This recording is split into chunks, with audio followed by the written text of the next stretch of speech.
42 minutes he's been trying to bring an entire stadium to its feet. You missed it, buddy. Why does he do it? For glory? Notoriety? We don't know. Frankly, we don't need to know. But much like this hero, Courtyard is all about the game. 1, 2, 3. Whoa, there's my guy. Yes. Go. Snacks? Yeah, man. Eat it up, and we're going to burn it off doing the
Ladies and gentlemen, we're a few minutes away from the start of this game between Florida Southern and the University of Tampa. It is senior night, the last regular season home game for the University of Tampa. So seniors will be introduced here and congratulated at half court by Richard Schmidt, the head coach of the University of Tampa. We'll let you watch that as we get ready. I'm Scott Lynn. Jack Ike will join me, and we'll have the game coming up in about 10 minutes from now. This senior is in her second season as a youth cheerleader. She has cheered on her Spartan family at 45 games across all sports. A key member of Spartan's cheerleading competition, she placed third in the nation at the NCAA Collegiate Nationals. She will be graduating with a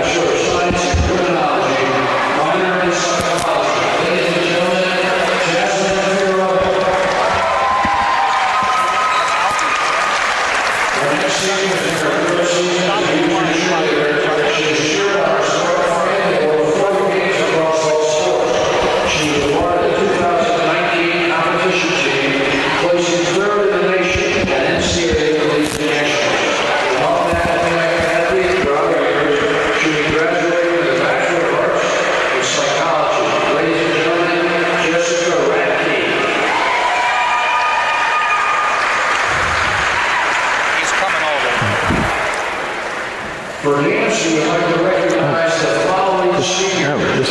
Julia Hardy is an advertising and public relations major, finishing off her third and final year as a Spartan scholar. After graduation, she plans to work for an advertising agency while completing her master's in communication. Julia Hardy.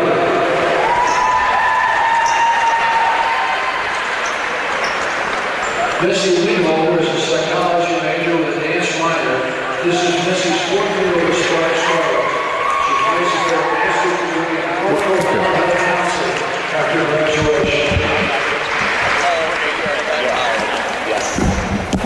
Dylan Adongo is an allied major in psychology. He has danced with the Spartans for 4 years and has been a captain for the last 2 years.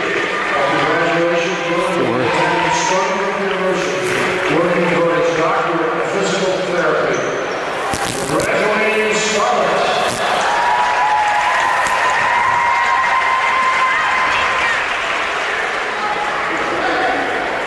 Now we'd like to recognize our seniors from the men's basketball program. This senior has appeared in 19 games in his career and scored a career-high 7 points this season against Bemidji State. The Spartan is smart, on and off the court, earning the Division II ABA Academic Achievement Award, as well as taking the Sunshine State Conference Commissioner's Honor Roll. Graduating Canadian business, ladies and gentlemen, Zach Patterson.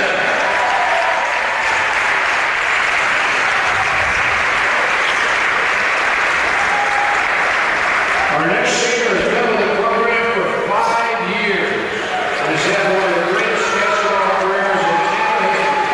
He's appeared in 19 games. He was a Sunshine State Conference freshman year. He ranked 7th all-time in points, 9th all-time in assists. This senior faced adversity last season, but his comeback this season has caused him to average 21.8 points per game, scoring a career-high 40 points on January 8th against Amarillo. Graduating with a degree in human performance. Ladies and gentlemen, Pat Bacon.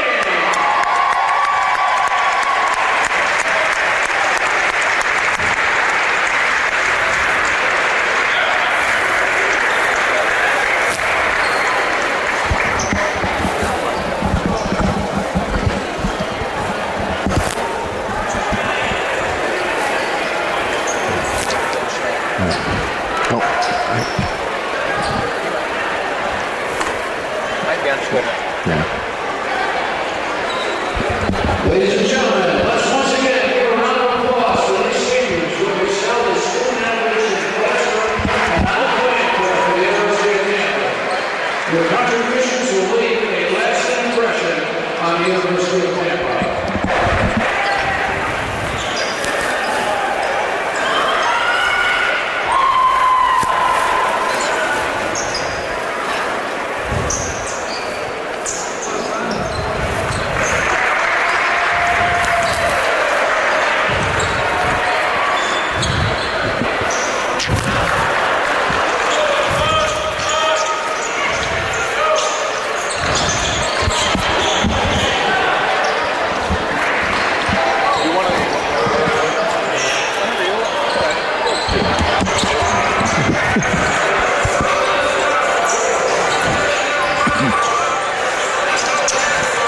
Welcome, ladies and gentlemen, to the Bob Martinez Athletics Center on the campus of the University of Tampa. I'm Scott Lynn, joined by Jack Ike. It's time now for the Florida Southern University of Tampa men's game. After a stunner in the opener, Jack Ike had the call of Florida Southern's 56-51 victory over the Spartans, ending Tampa's 19-game win streak and their dreams of a perfect SSC regular season. But you know what? It didn't end a unbeaten regular season entirely, so I don't think it's that bad, though it does give Florida Southern some confidence as maybe the 3 seed in the conference tournament and may have to come here to play Tampa again. Yeah, Tampa has the number 1 seed and will host up to 3 games. If they continue to win, they'll host 3 games next week. Starting Tuesday, I think it's Tuesday, Thursday, and Sunday are the 3 games on the schedule. So Tampa still hopes to regain its home court magic in time for the SSC tournament. There's still 1 game left for each team coming up on Saturday. Road games for both schools. So bottom line, Tampa, you're right. It may be a good thing. As a winning streak extends, you start to think about it. Right. You don't want to lose. There's pressure not to lose. You'd rather lose now than in the SSC tournament or in the NCAA tournament if a streak was 25, 26 games long by then.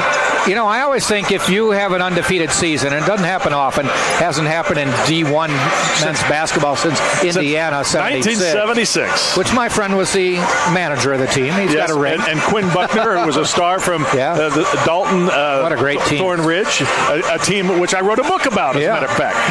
My thinking there is the pressure is on you to have an unbeaten regular season. Once you get to the tournament, there was no Big Ten tournament back then. There's enough pressure in the tournament. Exactly. So throw out the fact you're unbeaten. San Diego State just lost its first game, so there's no unbeaten D1 teams. So Indiana holds in. They're kind of like the Miami Dolphins. Yeah, I don't know if they pop the champagne bottles like the Dolphins do or not. I don't think so. But anyway, that's still to come. It's going to be an interesting. And again, one last thing about the women's game. I said it during the broadcast. Florida Southern outplayed Tampa in every quarter tonight. Now, Tampa did make a great comeback in the fourth. Aaliyah Abney scored 10 points all in the period. Came back, hit a 3 to tie the game. Never did get the lead, but tied the game. But Tampa was outplayed by a very determined, athletic, well-coached Florida Southern team. They were the defending champs coming into the season. They didn't get the regular season title. Yeah. Tampa does. Yeah. But watch out for them in the SSC tournament and beyond. Yeah, and that might have been a kind of a message game from Betsy Harris to say, hey, don't forget about us, don't overlook us. And her 200th career coaching victory. I mentioned that to some of the Florida Southern fans out in the line waiting for our hamburgers to get done. And they, that's right. That was, so they had kind of forgotten that. But it was a big win for her. Great milestone. But now we turn our attention to the men. Tampa will not have their 7-foot center, Kadeem Guy. Once he became eligible and started playing, he had played and started 16 straight games. The only player to play in every game since that time. So December 16th was when he started playing. He's the only Tampa player who didn't miss a game with injury or illness. It's fitting that the last game he's out. He got hurt in practice, not going to play tonight. And that, again, I think that makes 100% then. Yeah, we're 100% of Everyone's negativity. been hurt. Everybody's been hurt or ill. Pat Bacon missed one game this year with strep throat. So he wasn't injured, but the senior, the only senior in the starting lineup here tonight, Pat Bacon, did miss one game, and it was due to illness. Otherwise, everybody else has been hurt. So crazy. Meantime, Florida Southern's just awesome. 24-2. They're 14-1 at home, 9-1 away, 1-0 on a neutral site, 16-2 in the conference. Yes, their only 2 losses were in the SSC. They lost at Embry-Riddle back in November, one of those early matchups, November 20th. They lost 106-95. So they lost despite scoring 95.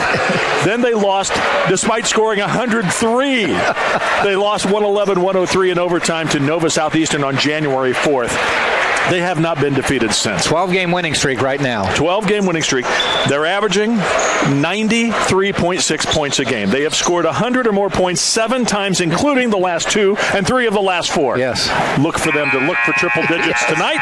And they've scored over 98 more games. So 15 games they have scored 90 or more. Time for our national anthem, then we'll have the starting lineups for you.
let's get you the starting lineups of this game.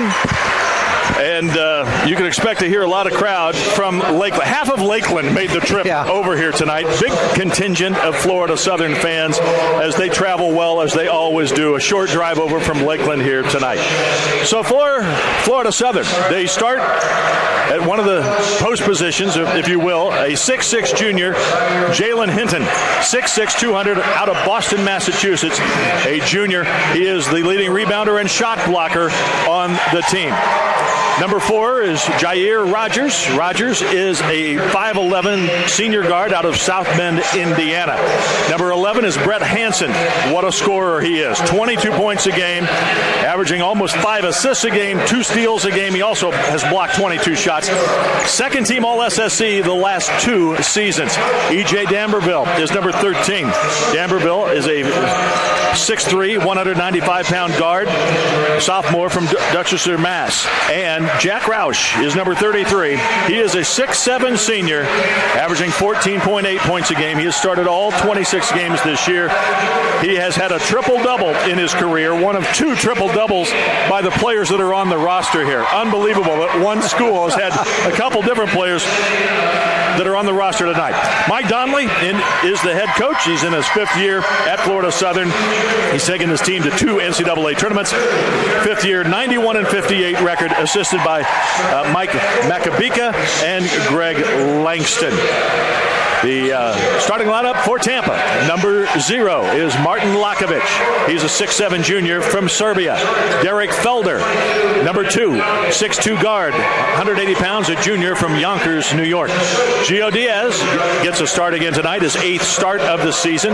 Was hardly playing at all at the start of the year. Then the injuries happened, and they found out he's the best three-point shooter on the team. He's shooting 37% from beyond the arc. The 5'11 junior from Plant City, Florida, Plant City High School. Brent Duncan has been a man possessed the last 3 games. Since his best friend passed away unexpectedly, he has done nothing but set career highs in points and rebounds. He's had a couple of double-doubles. Last game against Barry, 16 points, 11 rebounds. He was just 1 rebound shy of having 3 straight double-doubles. Brent Duncan averaging 10 points a game, 6.5 rebounds. The 6'7 junior from Atlanta, Georgia. And Pat Bacon, the 6-foot, 5th-year senior guard out of Indianapolis, Indiana, Lawrence North High School, 6-footer, 175 pounds, averaging 21.8 points a game, a career high. Twice before, he's averaged 19 points a game.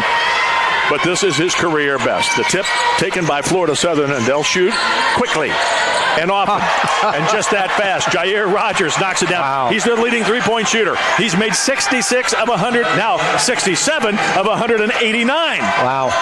35% shooter. Didn't take him long. What 5 seconds maybe? Maybe less. Nice start for the Moccasins. They will probably get to the 100-point mark tonight. Bacon up and under. Puts nice it up move. and in. We talk about Pat Bacon. We saw him as a freshman. He said, boy, he's going to have a great career. Yeah. And has he ever? Yeah, he certainly has. He's missed a year with a broken foot. And as you mentioned, just missed a game the other day with strep throat. But he's just been fun to watch. Gets to the free throw line a lot. There's Brent Duncan. And an assist from the aforementioned Pat Bacon. One thing to watch with Brent Duncan is he's going to be a little bit out of position with Guy not in the lineup. He's been really effective as a wing for the Spartans once Guy got into the rotation. Yeah, and he actually is guarding Hinton, who's more of a wing player, as that three-pointer is no good by Damberville. And you see Lakovic is actually taking the big post. Yeah. He's got Roush down low. Lakovic prone to foul trouble. And interestingly, on the other way, they've got Hinton guarding Lakovic. Lakovic, strong move, shot too hard right up close. That was a problem for the women for Tampa. One of the reasons they ended up losing for the first time in the conference this season. Out it comes to Hansen. He steps back. It's a 2. It's no good. Around and out. Hansen has missed his first 2 shots. Tell you what, if you were to pass Brett Hansen on the street, you wouldn't say, that guy, I bet you he can light up a basketball court. 2,000-plus points in his career. There's Bacon for 3, and he knocks it down. And Pat Bacon, in the last game he'll play here at the Bob Martinez Athletic Center, has 5, and the Spartans have a 4-point lead, 7-3. His parents on hand for the senior night. Nice steal. Duncan anticipating nicely with the steal.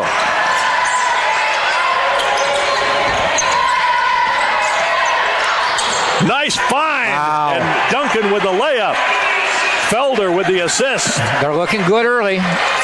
The Spartans have played well against the best teams in the conference, and that ball stripped away by Duncan, but because he came through and swung down, they said he reached in, and it'll be a foul on Duncan.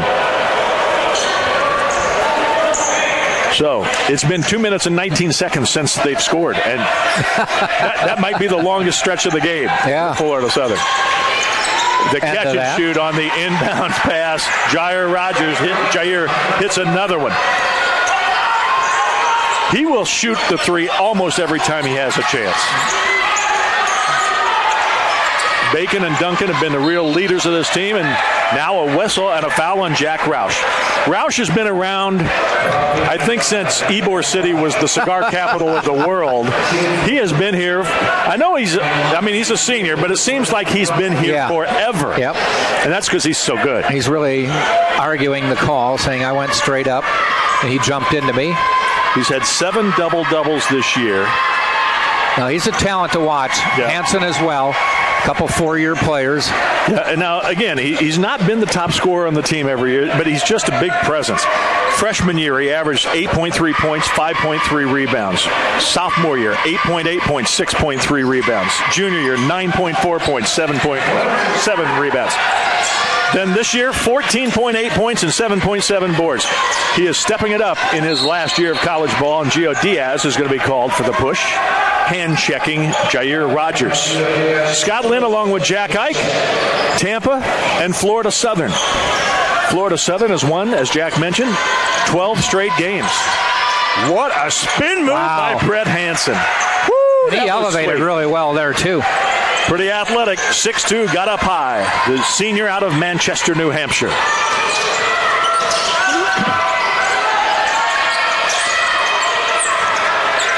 And now great anticipation by Jalen Hinton. Hinton averages 3.7 blocked shots. That's not a blocked shot, but that was the same kind of effect. Yep. He's got 85 blocks this year. That's a ton. Step back by Roush, no good, and Lakovic up high.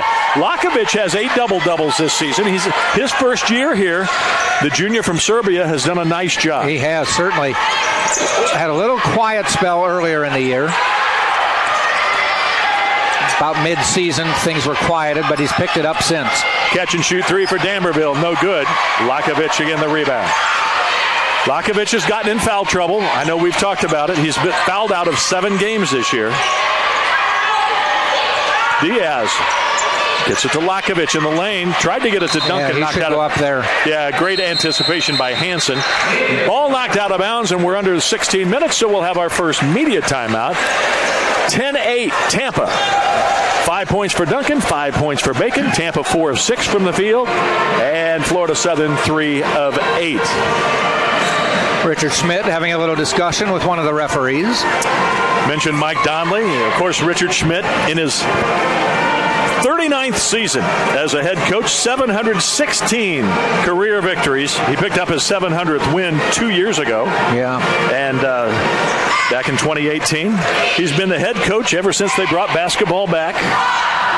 And 39th year, 716 wins, 415 losses, great winning percentage over the years, but only had 1 winning season the last 5. So obviously they're hoping next year they can stay healthy and have a good winning season. Yes, with only 2 seniors, technically, really when you get down to it, just Pat Bacon leaving, but they've been forced to have 4 or 5 different walk-ons be available, and like Gio Diaz is one of them, and getting some important playing time during certain stretches. When they played on January 22nd at Florida Southern in Lakeland, the Spartans had 8 players dressed, 4 were walk-ons. You can't win with that very often. They didn't, but they only lost by 7. Great effort. That was a great effort, no doubt. Tampa's had 2 players out for most of the year. Jonathan Bryant came off the bench averaging 15 points a game the first 5 and then was hurt. Inbound to Bacon, and he scores. He's got 7 quick points. Vincent Biffle played in 7 games, then was hurt. He's been out and missed the rest of the year. He was averaging 10 points a game. That's 25 points a game and 2 guys in the top 6. Maybe, in essence, 5 starters. That are two of the 5 starters. And that's a nice offensive foul drawn by Bacon as D'Amberville threw out the arm. And another player who I'm anxious to see, and nobody's seen play here, is Bryant Brown out of Waukegan, Illinois, a freshman who tore his ACL in the summer. If you're familiar with the Chicago area, Waukegan is a very good basketball school, and he left there as the school's all-time leading scorer. That's a school of about 4,000 kids. 6'5", can't wait to see him next year. Look at Bacon. Boy, Pat's possessed tonight. You know, the women only had 1 senior, in essence, Chris Nelson, and Chris had just a frustrating game. Couldn't make a shot, and the team lost for the first time in the season. And there's a hammer by Hinton, throwing it down, 14-10 now. Nelson had a game she just couldn't get off. Couldn't get it going. Meantime, Pat Bacon, the senior for the men, he's off definitely and running. Yeah, he's off. He's doing okay. He's got 9 of Tampa's 14. He gives it to Duncan, who charges nice up and drive. in. Boy, he has really developed a nice touch inside, and he's also developed a medium-range jumper that opens it up, too. And he drove there under control. That's a nice shot. Hansen bringing that shot back and laying it in, and that's pretty impressive. But even that last time down, you saw Roush had position, but great control, body control, really, by Brent Duncan.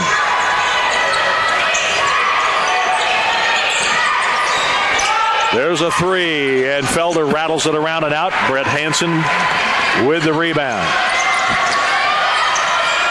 Hansen in the lane, kicks it out. Open 3 by D'Amberville. He got it. Knocks it down. He's a 35% shooter from beyond the arc, and that's his 55th triple of the season. So they shoot volumes of them. And D'Amberville brings the Mocs within 1. Not sure what the discussion is here, but we're going to have substitutions. Coming in is number 2, Brandon Carroll, a 6'7" junior from Brewster, New York. And also number 3, Xavier Rhodes, a 6'1" sophomore from Lee's Summit, Missouri. In for the Moccasins, who are now down 1. It was 9-3. Tampa, now 16-15. Nice drive by Felder, scores and is fouled. Well, the Spartans all season long, when it just seems like you give them no chance to win a game. They've come in and played great. They did it against Nova early in the season and gave Nova all they could handle, only ended up coming up short in the final minute. Yes. Could they do the same kind of thing here? Battled Embry-Riddle and beat them. They've had a couple other tough games. Rollins, a win. Tampa's 5-5 at home, winless on the road, 0-10. Nice drive to the basket, and look at, oh my, Lakovich just went up and brought it down. Diaz was also there creating some problems defensively, and now Bacon brings it hard. Knocked out of bounds, still Tampa ball, 21 to shoot.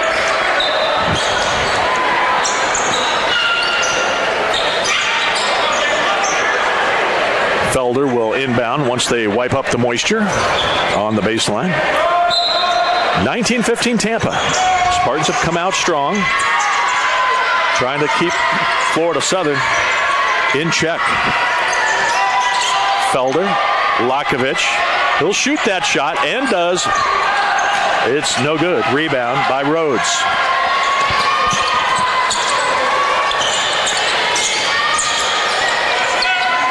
Hinton kind of plays the high post, then he rolls down low. Nice move to the basket, up and in by Rhodes.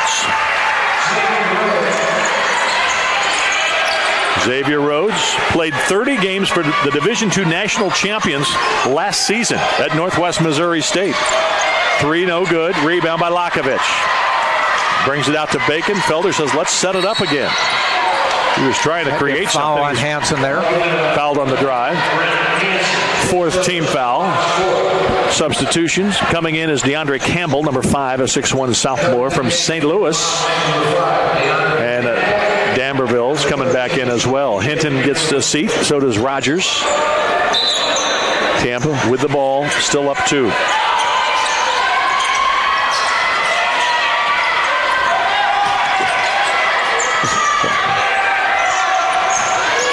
Lakovic to Felder.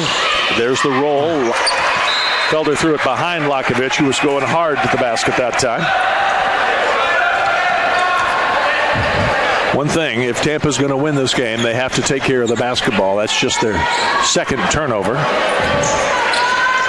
in the first 7.5 minutes.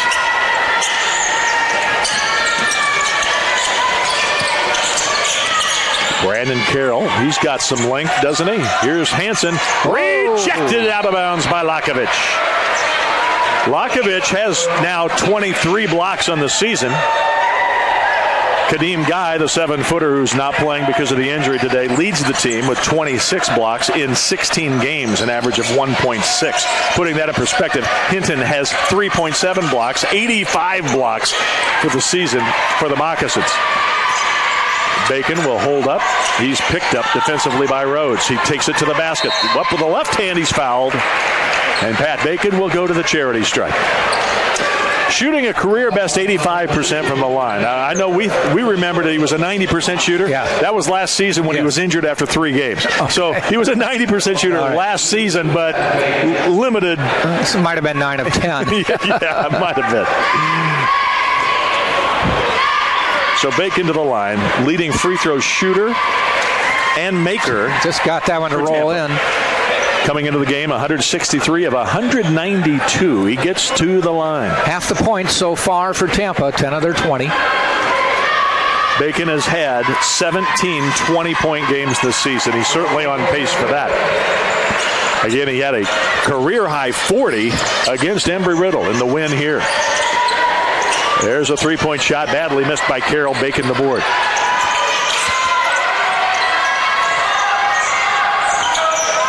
Pat Bacon playing with so much maturity and experience. It's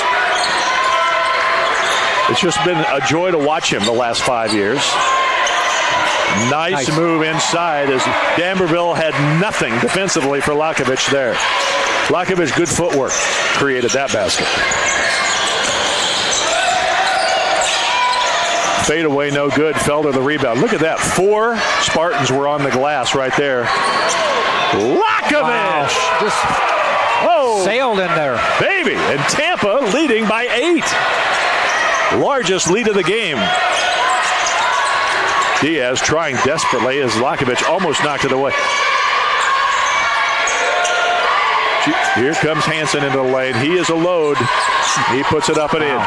Felder just really has a hard time with Hansen. Hansen's only 6'2", but he really elevates. He's the same size as Felder. Yeah. But it doesn't look like it when he's leaping into the air. And he's certainly strong at finishing right at the basket.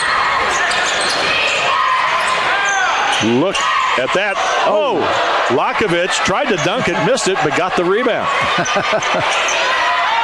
Lucky he didn't get called for hanging on the rim and an offensive interference, but Lakovic feeling it and misses short on the 3. All the way to the basket, put up and around and down. Xavier Rhodes, nice move, tried to draw the foul and contact from Brent Duncan. Duncan does a nice job of avoiding the whistle. I tell you what, you went through this roster and there are 6 guys in double figures. That means somebody's coming off the bench and averaging double figures. Yeah. That's about 70 of their 94 points a game in 6 guys. Bacon, little fall away. Strong post-up move. Actually, it's almost like 75 to 80 of their points. All the way to the basket, and Lakovic, I think, is going to get called for the foul, and he does. That's his first. So Pat Bacon off to a terrific start, and so are the Spartans. They lead 27-21 here at the media timeout with 9:43 left in the first half. Bacon with 13 points has made all 5 of his shots from the floor, including a three-pointer, made both of his free throw attempts. Also 3 rebounds and 2 assists. Kind of a senior leader, yeah, so far. You know, the one thing we've noticed is as much as this team has struggled this year with all the injuries and overcoming things, when they play a really good team like this at home and they have a good start, you can expect a competitive game from start to finish. Yeah. There have been a few games this year where they've just kind of been out of it early, and then it's just been a struggle to finish. You're right. There have been a couple games where over time they just got worn down because they didn't have the bench that the other teams had, and it ended up being, and they still kept it close. For instance, when they lost at Lakeland against Florida Southern, it was just a 7-point difference, and it was closer than that down the stretch. Well, Pat Bacon had 32 points and 9 rebounds in that game, so he knows that he loves playing against the Moccasins. Bacon has scored double digits in every game but one this year. That was the 7-point game at Embry-Riddle. Otherwise, he's been in double figures. And again, with 17 20-point games, that's pretty impressive. That's why he's averaging a career-high 21.8 points. Brett Hansen, by the way, has scored in double figures every game, as he's averaged 22. Averaging 22 points, 4.7 assists, 2.0 steals. Brett Hansen. He's had 4 double-doubles this year, including a triple-double. One of those 4 double-doubles was a triple-double against Lynn. 26 points, 11 rebounds, and 12 assists. And about 2,200 career points. You know, when you pass 2,000 at any level, I mean, that's really good. I've often wondered, and not to speak negatively, but, you know, a 1,000-point scorer in a D1 team might play 130 to 140 games, so you have to average about 8 a game, which isn't prolific. Right. But if you have a 2,000-point career, you're averaging 15 to 20 points plus a game. Right. For your career. Well, I remember, because I called the SSE championship game in Kissimmee between Florida Southern and Barry, a game that was on ESPN3. But Kevin Capers, he ended up with 2,319 career points. He is one of the greatest Division II players I've ever seen. He was an All-American, almost consensus, I believe, National Player of the Year under some of the different organizations. A nice roll. Great feed by Bacon. Another assist, his 3rd. And certainly Duncan knows what to do with it. He's got 7 points. Make it 9. That would mean 22 of the 23. This is kind of like the women's game. Yeah. Or 22 of the 29. Rebound basket by Jalen Hinton. He's had 10 double-figure rebound games, 8 double-doubles this year, 5 20-point games. So he can score as well as rebound. 9.9 rebounds a game. That ball knocked away from Gio Diaz. And here to the basket goes D'Amberville, lace it up and in. Smart play by Pat Bacon there. He decided he wasn't going to try to get the foul, but if he could kind of give him a move and make him lose his concentration, so be it. D'Amberville leading scorer now for the Mocs with 7.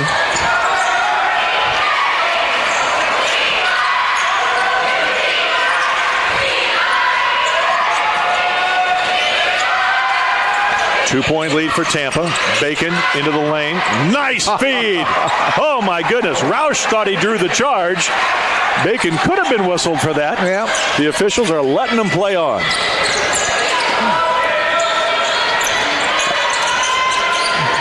Roush gets it towards Hinton. Hinton saves it, throws it out on top. We see Brendan Baker's in the game now for Tampa, number 32 in the white jersey. Felder with the rebound for Tampa. So Pat Bacon with 4 assists now has had a hand in 21 of the Spartan points. John Washburn, James Wilkening, and Clyde Mulla are the 3 officials working this game tonight. I don't envy their duty. There's some athleticism, and there'll be a lot of banging going on. 31-27, the scores. We hit the under 8 media timeout. And right now, the pace of this game is a Florida State. I've said that twice now. A Florida Southern pace at about 94 points a game. And look, when I wrote it out on my notes, I had Florida State and had to write Southern. You'd think I'd know after all this time, but it just kind of it's just you're so used great. To saying that one. Yep.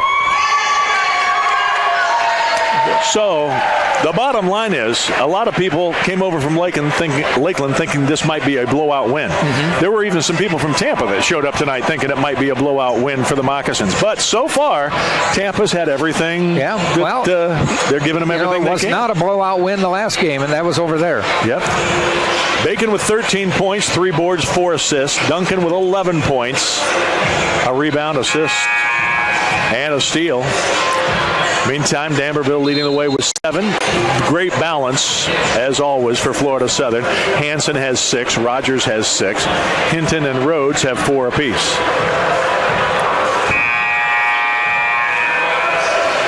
Roush is scoreless, 0 for 1 from the floor, but he has 3 assists, tops on the team. He's your point post. Yes, your aircraft carrier dishing it off.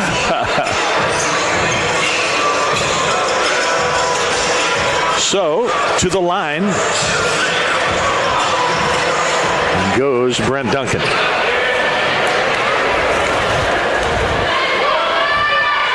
Duncan gets the free throw.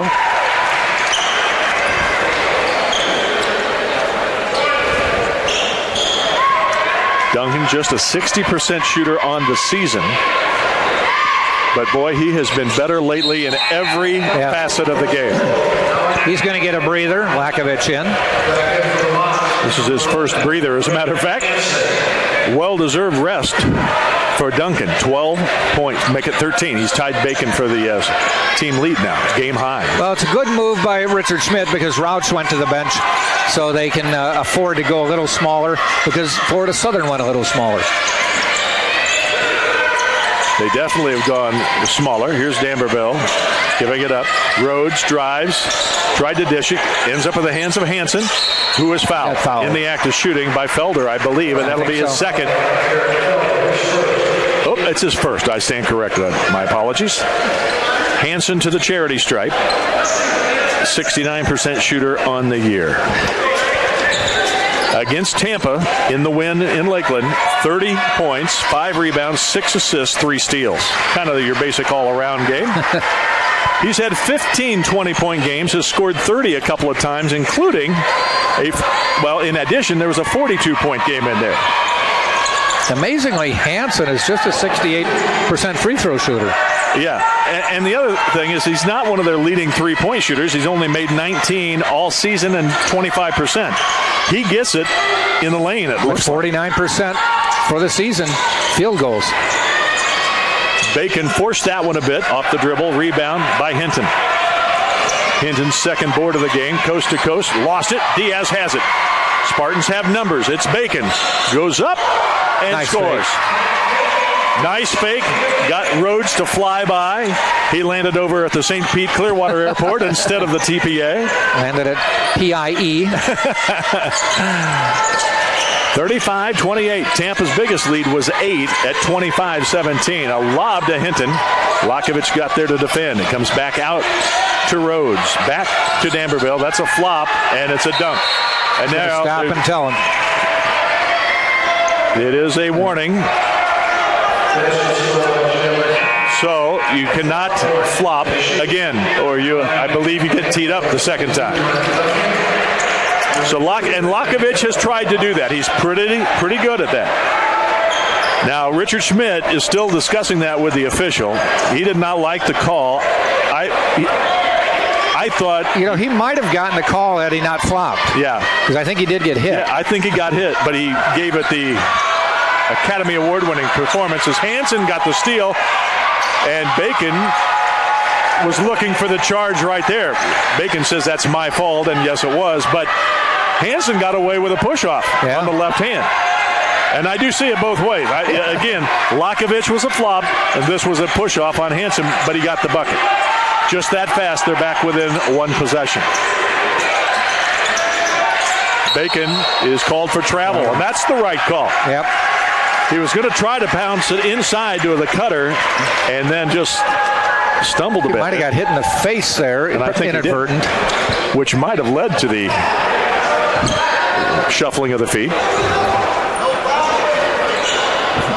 It's like around his left eye. As they say, no blood, no foul, and that certainly seems to be the case. I guess that's the rule. Well, he got hit in the eye, or just above it. He's going to have to come out of the game, it would appear, as Diaz will have to come back in. And to be fair, he may have traveled and then got hit in the scramble for the ball. So I'm not saying it should have been a whistle. No, I don't think it was a foul. It was an inadvertent hit. Right. And I think it came after the traveling. But whether it was accidental or not, he got hit and it hurt. Hinton tried to dunk over Duncan and had all the skill to do so. He just he got fouled, and so it didn't go down. So Duncan picks up his second foul. He's the first Spartan with 2. And you'll want him to get to halftime with 2. 60% shooter on the year is Hinton. That's the one thing he doesn't do particularly well, but he does get 1 of 2 here. So as Bacon sits down for the first time, Felder will try to run the show and work the same magic with Brent Duncan that Bacon had. Chio Diaz had that one knocked away. Telegraphed it, and it was easily knocked out of bounds. 16 to shoot, lots of time. Southern has 6 fouls, so the next foul will put Tampa on the line for a 1-on-1. Tampa has 5. Lob to Lakovic, and he's fouled. Grabbing him on the wrist was Jair Rogers. Rogers picking up his first. 2 free throws coming here for Lakovic. We've talked about it. He's one of the most athletic players on the Tampa roster. 6'7", 210. Whoa. Airballed the free throw. 54% from the line on the year. That's good form. Yep. Good rotation. Just needs a little more oomph on this one. That one had a little more. Oh, that was designed. Assist for Lakovic. Yes. That's how they drew it up. Rebound by Duncan. Nice effort there. I guess the moccasins, like me, thought it was going to be good. That might be Lakovic. Throwing a foul. Yeah. And they had the double team. They did not need to crowd him. Lakovic went up and picked up his second foul. Here again, no reason for that right there. Bacon comes back in. Brendan Baker will sit down. Tampa still leading. The only time that the Mocs have led was 3-0, and that was just seconds into the game after they got the tip and launched a that shot. Should be a charge. Yes. Draws the charge. Wow. That was the right call. Carroll called for the foul.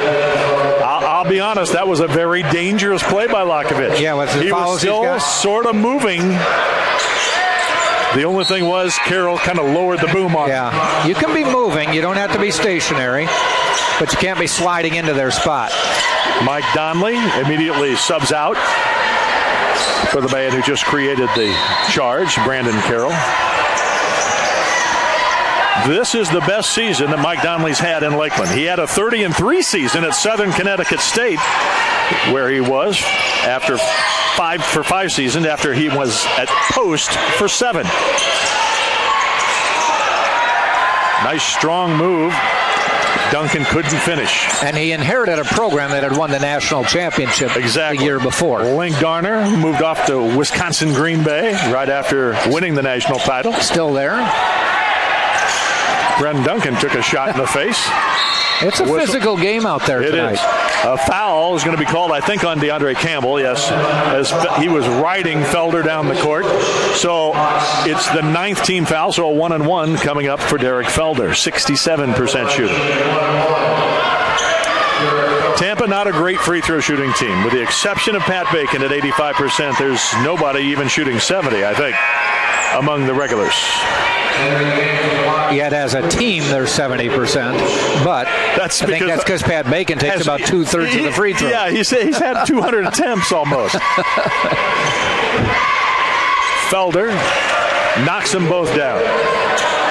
4:40 left in the first half. Tampa is led by as many as 8. They lead by 6 right now to the Spartans.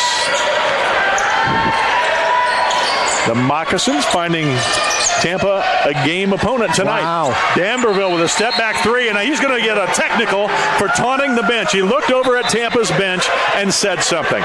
And Mike Donnelly's not going to like it, but that's the call. Yeah. I mean, he did it. He absolutely did it. And the veteran official made that call, and he did not hesitate. I saw it. Yeah. And he's telling Mike Donnelly, you cannot make a shot and then look. He even paused. He didn't just turn and run the other way. You don't have to like that call, but that is a correct call. The SSC officiating crew is doing a nice job. Well, tonight. I'll tell you Both what. ends. The Spartans had a player last year who was one of the best three-point shooters I've ever seen, Anthony Gamble. And he picked up at least one T, a warning a couple times, for doing the exact same thing. Several times. There were several times. And I told him after one of his games, I said, no, next time, taunt us. So not he would the do other that. team. So he taunt me when he was He actually did. Every time he hit a 3 in a moment where he felt like he needed to taunt somebody, he looked at us and pointed at us and would say, there, I told you I was making that shot. So that's a very good point. But again, Mike Donnelly and the Moccasins did not like that call. It had to be made. Yeah. Because you're trying to keep control of the game. It's been well played, tough, physical, hard fought, but not at all any stuff going on. Right. And so just stop it before it starts, and that's exactly what they did. Nice officiating right there. And we don't know if he said anything. He may have said something as well. Again, I don't know if he said anything. Yeah. I think I said initially he said something to the bench. He might not have, but he paused and posed in front of the bench. Yes. And looked that way. So again, if he didn't say anything, then obviously the D'Amberville and the Moccasins feel like he was wronged with that whistle. And you don't have to say anything derogatory. You might just say, can't stop that, or something like that. But just the fact that you looked at the bench. This crew has been spot on tonight. The flop by Lakovich absolutely was called to perfection. Yeah. This technical for taunting was absolutely the correct call.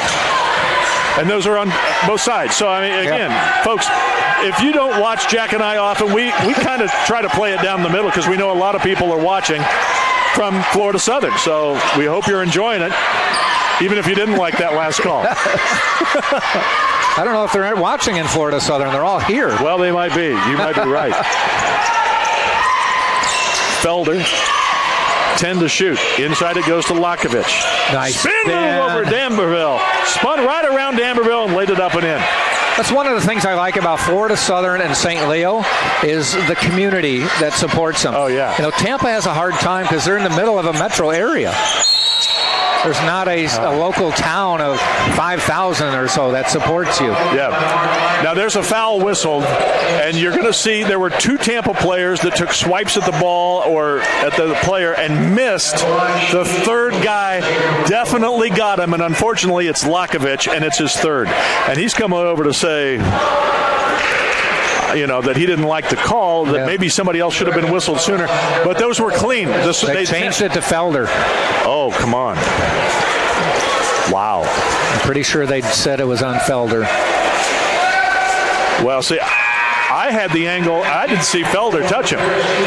Well, they went over, and he said 2. Okay, so I thought he was signaling 2 free throws. And Mike on the PA, I thought, said the foul was on Felder. And it says on our scoring monitor Lakovich, but that could be changed. Still says it on the scoreboard as well. Okay. So maybe it was on Lakovich.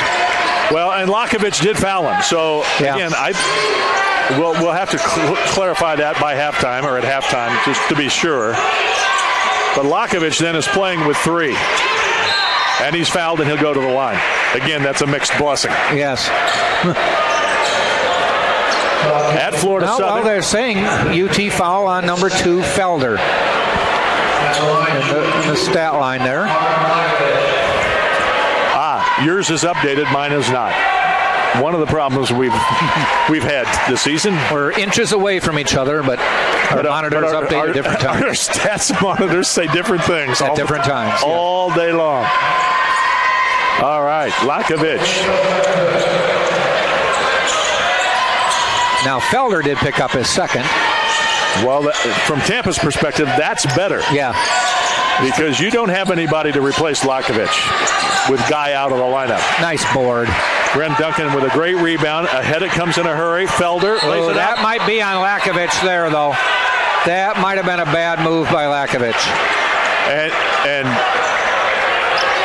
right there, Richard Schmidt puts two hands in front of him and throws him out like, what are you doing? And he basically set a moving pick from the free throw line in. Right. And that's just a bad play.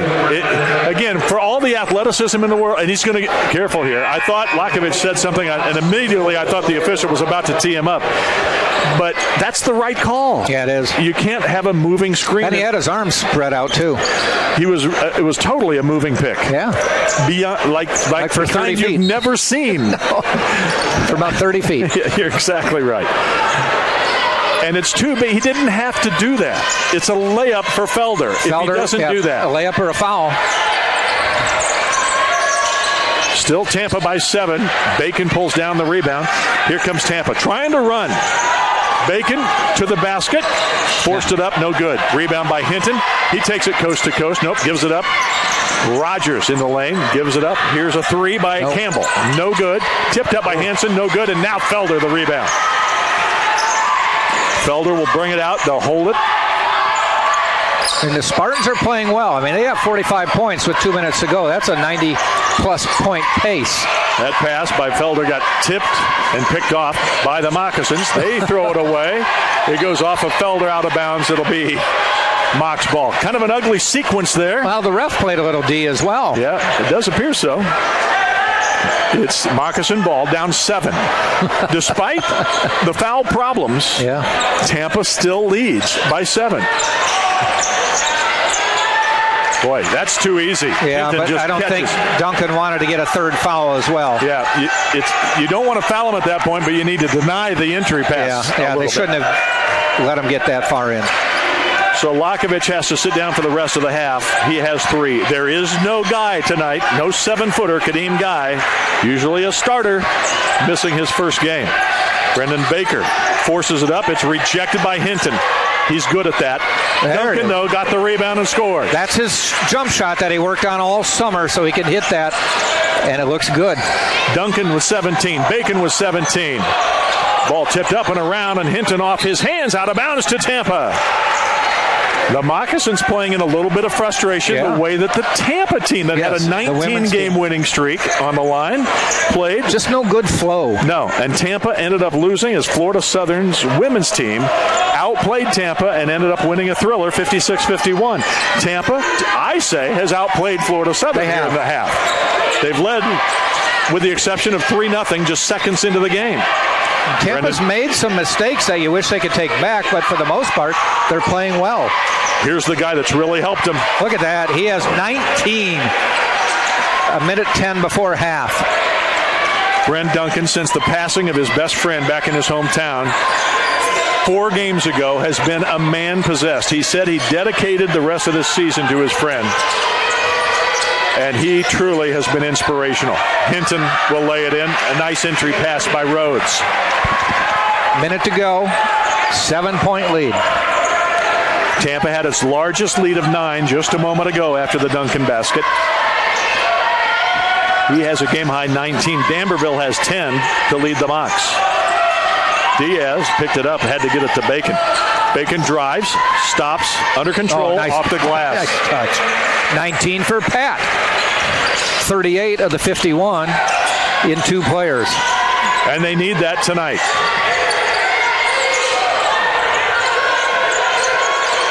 Diaz being back down. Nice to job, kick it out. Open. Oh, I'll tell you what. I thought he traveled. Shuffle there. Rogers shuffled his feet after he caught the ball. That was a missed call. It's okay. You're allowed to miss some. And now whistle and timeout called by Pat Bacon. 10 seconds left in the half. Just setting up one last shot. And again, not to be critical because they've done a terrific job. It's just appeared to you and I. And you know what? And you see this all the time. I was watching the Oregon-Stanford women's game the other night, and Sabrina Ionescu, I think she travels almost every time she catches the ball because she nonchalants it. A lot of, like NBA guys, Damian Lillard catches the ball, puts it on his hip, starts to walk. He takes like 2 steps before he puts the ball down, but they'll never call that because you're not gaining an advantage. And I think NBA refs just don't ever call. And he's not the only one. I've seen a dozen players do that in the last couple days. And it's just, that's got to be a travel. And we just saw a little shuffling of the feet as he set his feet behind the three-point line a moment ago. And Rogers was able to knock it down.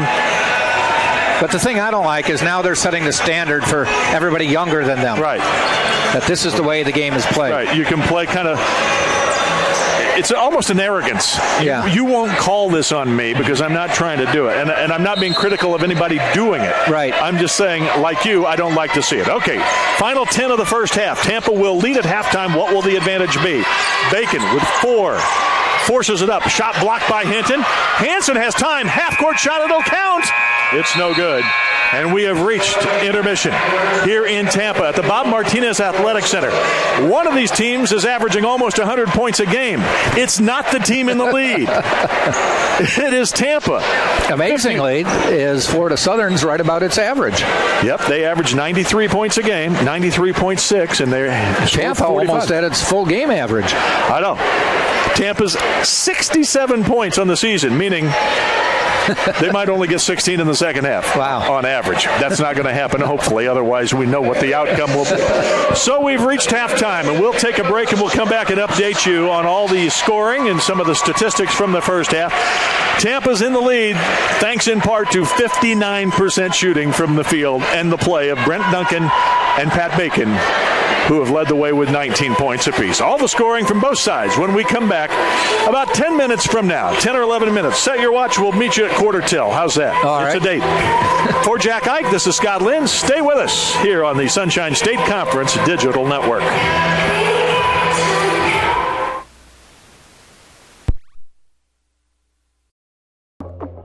We're more than just $7.99 large 2-topping pizza delivered. Hey, B, is this it?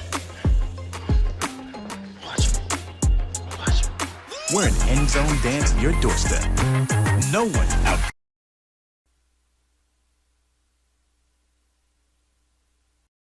First of all, very flattered that everybody would come. Thank you very much. Does anybody have any questions before we move on? Do you remember the girl wearing the Go Phil shirt following you around? Yeah. It's me. I It's do. been me on several occasions. I started papering my cubicle with pictures of you. Do you have a picture of this, Ryan? I mean, I'd love to see it. I've got a mental picture of it, and it I do seems too. pretty weird. Yeah, a little bit. I believe that I have a happy marriage because of you, because sometimes I do a little substitution, you know, just mentally. Whoa. But Anyway, Mike, let's...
just a couple of minutes away from the start of the second half here in Tampa. The Spartans, the University of Tampa, leading Florida Southern, one of the top teams in the country.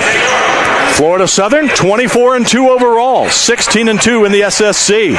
Tampa, 7-19 overall, 4-14 in the SSC. But at halftime, it's a 6-point lead for the Spartans, thanks in great part to the play of two veteran players. Pat Bacon, the fifth-year senior, on his final game in this gym, 19 points on 7 of 10 shooting, 4 of 4 from the line, 1 of 1 from deep, 4 rebounds, 4 assists. He's just been terrific, Pat Bacon. Also Brent Duncan, a man inspired beyond belief. 19 points on 8 of 10 from the field, 3 of 4 from the charity stripe, 4 rebounds, a couple of assists for Duncan. 5 points for Felder, 6 rebounds, 3 assists, 8 points for Lakovic to go with 7 rebounds. In 15 minutes, he would be on pace for a double-double, but he picked up 3 fouls. One of them, the last one, was disappointing, to be sure. Jack Ike is alongside. I'm Scott Lynn.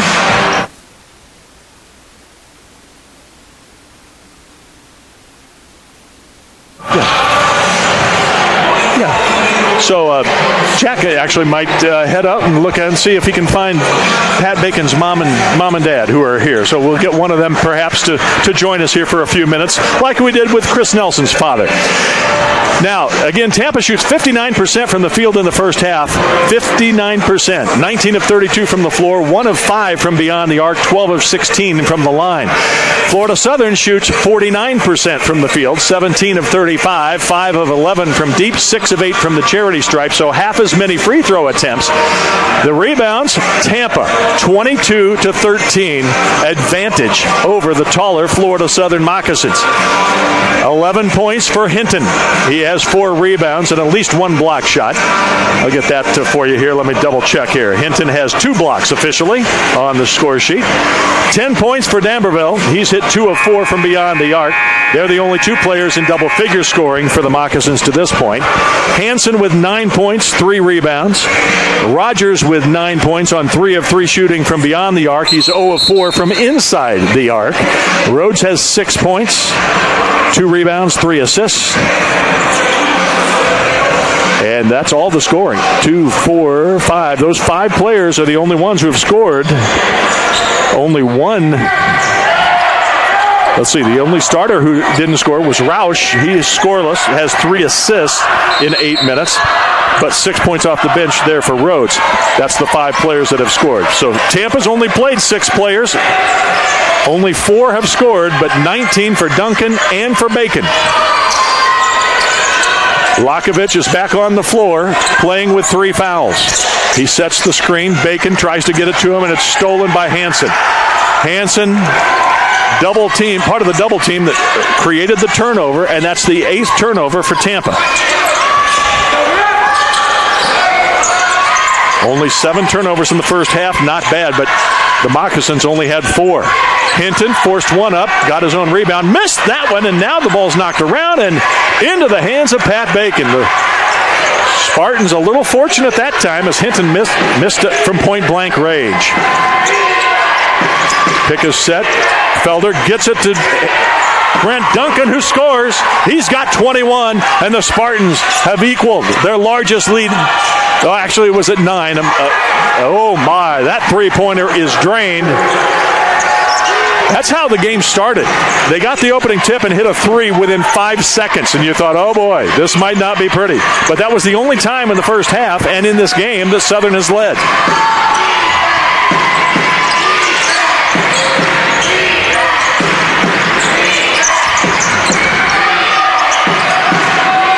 That three-pointer by Roush was his first basket, obviously. Here comes Brent Duncan, throws it up, no good. We are efforting one of the Bacons. Very good, very good. There's Felder with a rebound on the missed shot.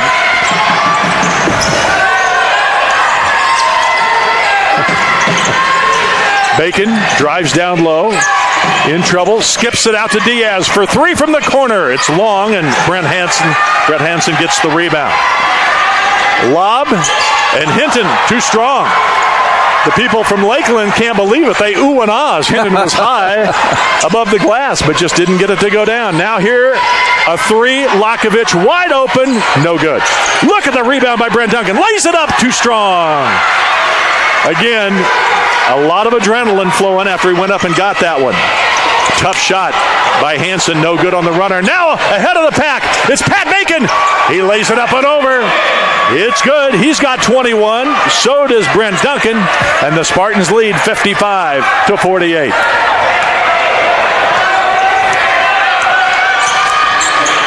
Every time the Moccasins start to close in, Tampa fights back gamely. Hansen, tough fall-away shot. No good. Good defense that time by Felder. Spartans need to try to put a little distance while Florida Southern's off to a slow start here. You're saying that you expect a fast finish from the Mocs, don't you? Yes. That's what you're thinking. Without saying it, they that's what you're usually thinking. do not disappoint. Well, again, they average 90, almost 94 points a game. They've scored over 100 7 times this year. And they were on pace for 90, so it's not like Tampa held them down. Felder had a nice move, but just missed the 15-footer. D'Amberville for three. Stop and pop, no good. Roush over the top of Lakovic. Got the rebound. And another three is launched. This one is short by Carroll. I mean, they're 1 for 8 this half, so you've got to put some distance.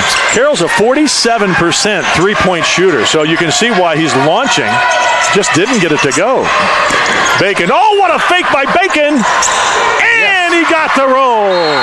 Timeout is called by Mike Donnelly and the Moccasins as Tampa has tied its biggest advantage, 9 points. They're playing inspired, I'll tell you that. 51-42 was the first time they led by 9, and now 57-48. Bacon with 23, Duncan with 21. 44 of the 57 by those two veteran players. Justin Pekka, 11th year as an assistant, associate head coach. All-around great guy. Absolutely. One of the greats. I want to thank him for always coming over almost every game this year at halftime of the women's game. Give us a little preview of the men's game. Assistant coaches this year both played at UT, Mark Borders and Tyler Zakur. Zakur. You know, it's interesting. We called him Zakur his whole career. Yeah. Here. And one night when Justin Pekka was on the air, he called him Zakur. Really? Now, I'm wondering, was he right, or is that his nickname for Zakur? I don't know. Yeah. So, if so, we went a whole career and had the guy by the wrong name. Potentially. I won't say we were wrong. Okay. And I don't want to put Justin Pekka on the spot. Might have been a playful derivative of the real pronunciation. I don't know. We should probably ask him before next year if Tyler comes back and is still talking to us. Yeah. I'm Scott Lynn, the idiot. Jack Ike's alongside. Something. Yeah. You're my partner in crime. I was stupid. Yeah. Thank you. You have the same shirt on. I got pointing the same this shirt. way.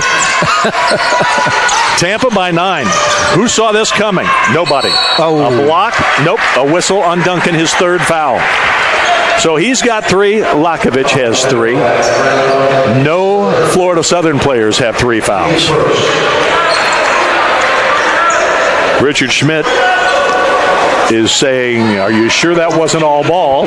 The officials. I told them at halftime, by the way. I told the official that just made that call. I said, I think you guys have been almost perfect this game. Yeah. You're really on a roll. You're doing a great job.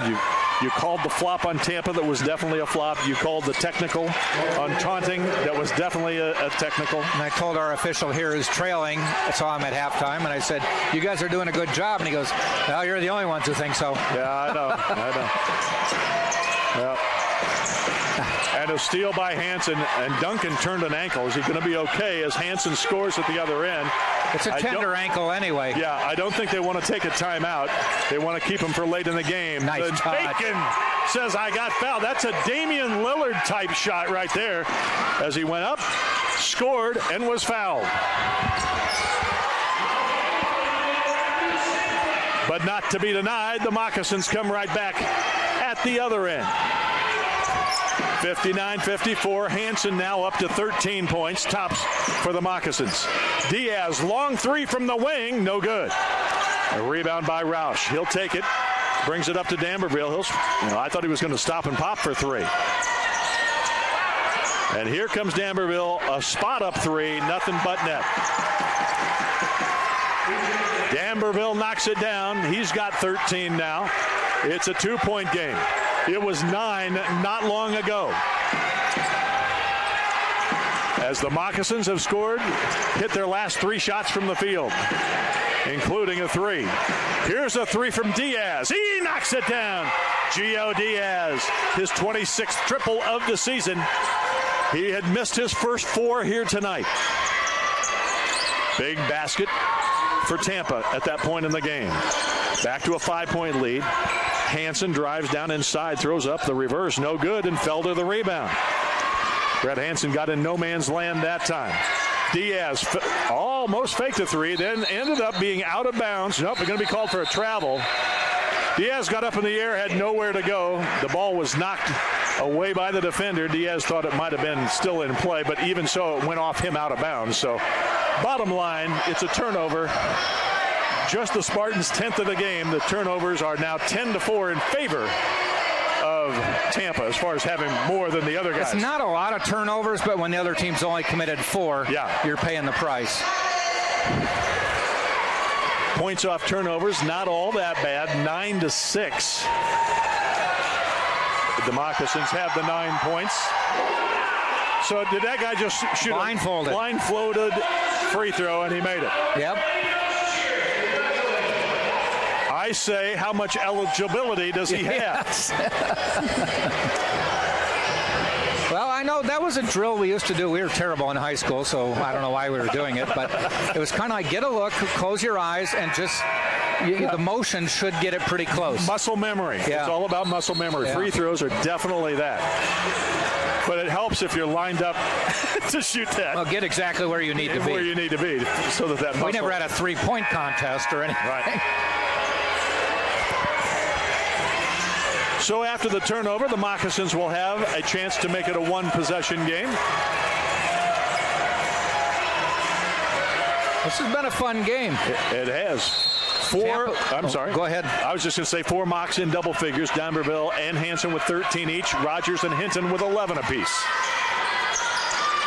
Hansen working on Felder. Gives it to the guy that went scoreless in the first half and then hit a 3 to start the second half. Hinton, strong inside. And again, Brent Duncan had to back away. You know, you've got to make him as uncomfortable as you can, but you don't want to pick up the foul. Because he's playing with 3. Didn't want to have a 4th. Felder, Bacon for 3. No good. Good board. A nice rebound by Lakovic. He didn't lose control. He went straight up and got the long rebound. Nice move by Felder. Got open. No good. Good screen out by Hinton. And the rebound by Rhodes. And here's a 3 deep by D'Amberville. Another rebound for Brent Duncan. He's got 6 boards. So does Bacon. Felder has 9. Wow. Those 2 lines are almost identical, though. Yes. Rebounds, 6 apiece. Points, 25-21 in favor of Bacon. And they are 19 of 26. Dangerous pass picked off. Felder just threw a skip pass, but with nothing on it. Hinton lays it up and in.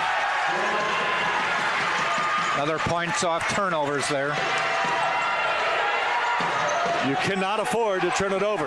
That's the fourth turnover of the half, and Florida Southern does not have a turnover. Yeah, not when the other team's not turning it over. Literally this half. That's a tough pass. Yeah. Lakovic couldn't handle it. That started with the Felder. He kind of had too much zip on it inside. The idea wasn't bad, but the delivery wasn't good, and Felder's going to pick up his 3rd foul now. Felder, to your point, 9 rebounds, 5 points, 5 assists. Tampa with 3 turnovers in the last 2 minutes and 12 seconds. D'Amberville's going to sit down. Inbounded to Hansen. He'll work on Felder. Has to back away, and Hansen doesn't get it. Tipped up once. No good. And Lakovic comes away with it. He's going to say, hold up. Give it to Gio. Diaz then hands to Bacon, and they'll set it. 12-10 left. Tampa still leads, but the lead has been cut to 1, down from 9.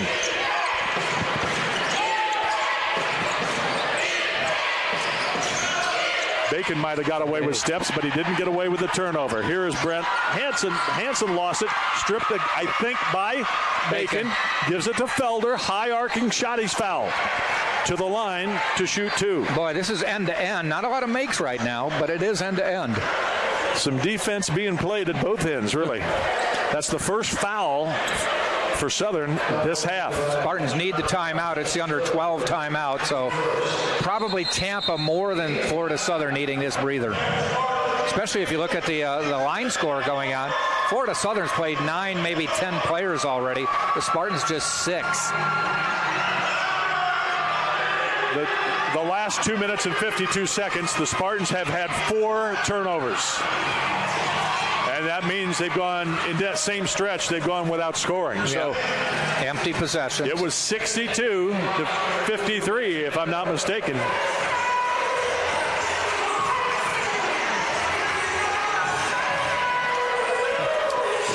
It is a 1-point game after it had been.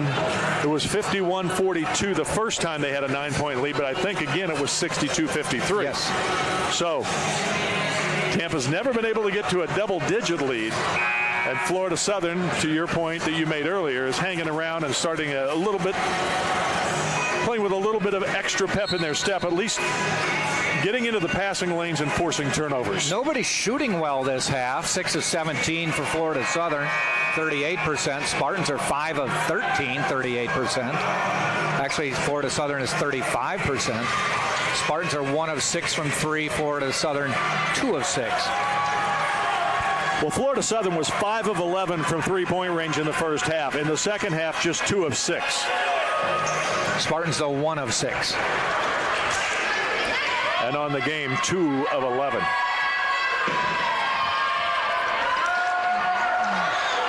Felder misses the first. He had made his first 3 tonight. Brent Baker's going to come back in here. Brendan Baker, rather, is going to come back in here momentarily. I'd like to see him hit a nice jump shot. A 3-pointer from the corner. He's deadly. He's been averaging, on the season, he's played now, this is his 15th game, he's averaging about 18 minutes a game. So he's getting more playing time. Yeah. Is capable of hitting the 3, 32% on the year. Not a lot on the resume, 6 of 19. A 3-point shot is no good. Look out, Lakovic on the floor. Lakovic may have made sure that shot didn't go in. In fact, I think Brandon Carroll was more worried about landing on a player than making that shot. I think you're absolutely right. Smart defensive play. Yeah, lay down on the floor, Mark. Lakovic has to be careful as he backs him down, gives to Duncan, baseline shot, no good. Hansen the rebound, here he comes.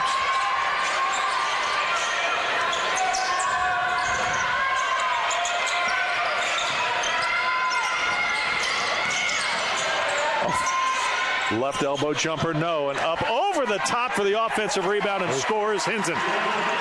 He went over Brent Duncan, but he didn't have any contact whatsoever. No, he just was a foot taller when he jumped. He got the long arms. Baker for 3. Yes! Jack Ike called that one. Brendan Baker, his 7th triple of the season, and a big one, breaks the tie, gives Tampa the 3-point lead. I don't know if they had a book on him. They just let him sit out there. And Hansen, the lefty, gets to his side and lays it off the glass. A little too easy. Yep. Tampa cannot really trade baskets because this is a high-powered and deep Florida Southern team. Catch and shoot, long 2 by Diaz. No good. Lakovic, nice offensive rebound. His 10th. His 10th rebound of the game. Lakovic with 8 points. He could be soon picking up his 9th double-double. Gives to Bacon. Bacon in trouble, lost the handle. Ahead it goes to Hansen. He'll lay it up and in. Yeah. with some authority, he laid it up and in. And the first lead since 3-0 for the Moccasins. And Xavier Rhodes waves to the crowd from Lakeland and says, bring it on, bring the noise. We got him right where we want him now. Lakovich, top of the key. He's being defended by the taller Brandon Carroll. Bacon gets it out of bounds off of Florida Southern. 9 to shoot as Felder's going to come in for Duncan. Boy, that's small then. Going small, maybe. Just get him that breather. You're thinking, you know, right now you're not getting inside with both Brandon Carroll and Hinton in there. 6'7" and 6'6", and both leapers. So maybe you're thinking three-point shooting. Plus, or drive and kick. Have him out there for a minute 20 till the under 8 timeout. And a shot clock violation. You know, pick and roll with Lakovich. Lakovich was open, but Felder knew he didn't have time to get it to him. But he did not get the shot away either. 15th turnover, 7th of the half for the Spartans. Inside to Hinton, working on Lakovich. Nice block by Lakovich, out of bounds. Off of Hinton, laying on the floor. Yep. So that was a nice defensive play by Lakovich. Yes. Again, playing with 3 fouls, he has to be very careful. Lakovich, Duncan, and Felder all with 3. Rausch is the only player for the Moccasins who has 3, and he's on the bench with his 3. Mike Donnelly, 5 years, in his 5th year, I should say, since taking over in 2015. They've been to 2 NCAA tournaments. They won an SSC tournament title. He's continued the tradition. Oh, absolutely. It's just hard to follow someone who wins the title and walks away. Yeah. This is a team, though, that's got a real chance to do everything that 2015 team did. Yeah. Lakovich. No, oh my goodness. He's okay. Everybody's all right. Wow. That's good. He pump faked Hinton, who was going for the block. Limping a little, but I think he's okay. He got hit in the head, and he said he was all right, but man, he did take a shot. Might take him a minute to clear the cobwebs. You always worry about concussion and concussion protocol. Yep. Right now, Lakovich doesn't want to indicate that he's hurt at all, if he is, because he wants to play. He swishes the free throw. And we see at the scorer's table coming in on a made free throw will be Brent Duncan coming in for Lakovich to give him a moment to clear the cobwebs. He hit both free throws, beautifully done. So Lakovich does pick up his 9th double-double of the season. He now has 10 points and 10 boards in this game.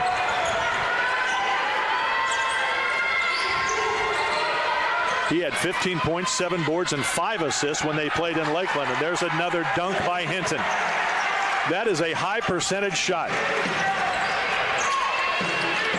Another lead for the Mocs. 1-point advantage. The shot's coming a little bit more difficult for Tampa now. Nice move by Bacon. Lays it up and in as he beat Carroll on the spin. Hansen in the lane, lost the handle, picks it up and scores.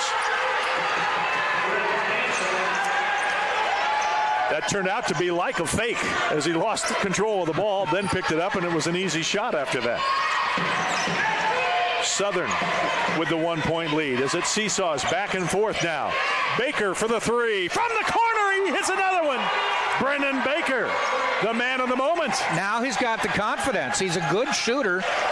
But sometimes when you knock 1 or 2 down, you're a little more emboldened. He's hit 33% of his 3-point shots that he's made this season in the last 2 minutes. Ooh. And there's a 3 knocked down by Carroll. Turnabout is fair play. That time Baker went to double team down low, and by the time they kicked it out to his man, he couldn't get back. So Baker and Carroll exchanged pleasantries, 3-pointers at least. I don't think they said anything to each other. No. Bacon drives, dishes. Diaz. Oh, good catch. Barely towed the sideline. They'll reset. 10 to shoot. Bacon knows it. He's working on Hansen. Lost the handle. Diaz, 2 to shoot. Pump fake. Got it away. And hit it for three. Gio Diaz. And he can also knock him down. That should be a charge. And Baker is called for the blocking foul. He might have been in the cylinder there. He anticipated. He goes over and smiles at the official and says, wasn't I set? He's not complaining. He's just asking. And they're smiling at each other. So all is good, but that was a nice effort by Brendan Baker, who's come in and hit a couple of threes. And as a result, the Spartans are still on top. Also, thanks to Diaz, who hit his second three-pointer of the game just a few seconds ago. The Diaz three with 6:50 to play put Tampa back on top. What a game. Tampa coming into this game 7-19. Florida Southern 24-2. Tampa's led most of the night. It's now anybody's game with 6:40 to play. Tampa this half shooting 9 of 20 from the floor, 45%, but 4 of 9 from deep, 44%. Much better than their first half when they were 1 of 5, the Spartans. Florida Southern in the first half was 5 of 11 from deep. They're 3 of 8 here in the second half, shooting 44% from the floor overall, 12 of 27. Rebounds are even here in this half. That's one of the reasons that Florida Southern's made a big comeback. They were out-rebounded in the first half by Tampa, 22-13. In the second half, Florida Southern has a 12-11 advantage.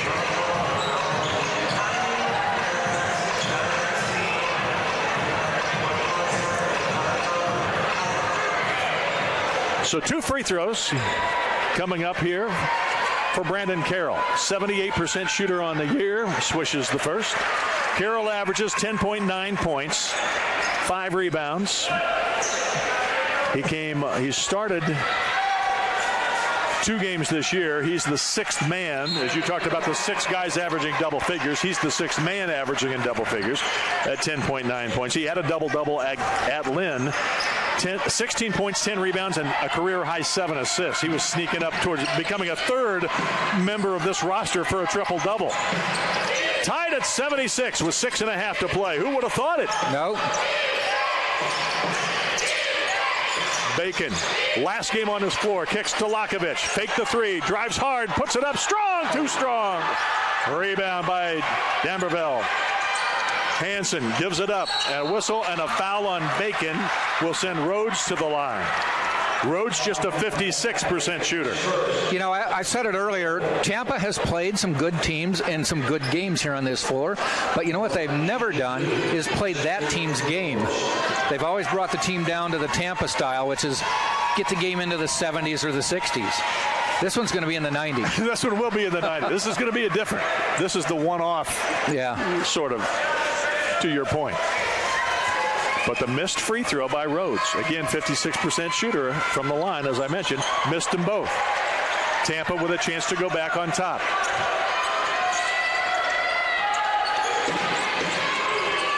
Florida Southern's only lost twice all season. Felder kicks to Bacon in the corner. Baker's spotted up. Why not? Give him a shot. Felder is charging foul. That's Felder's 4th. Yeah, Rauch had roots there. Yep. And Felder tried to stop, but was still his momentum bringing him forward. He ends up with his 4th foul, and that's going to bring Gio Diaz back into the game.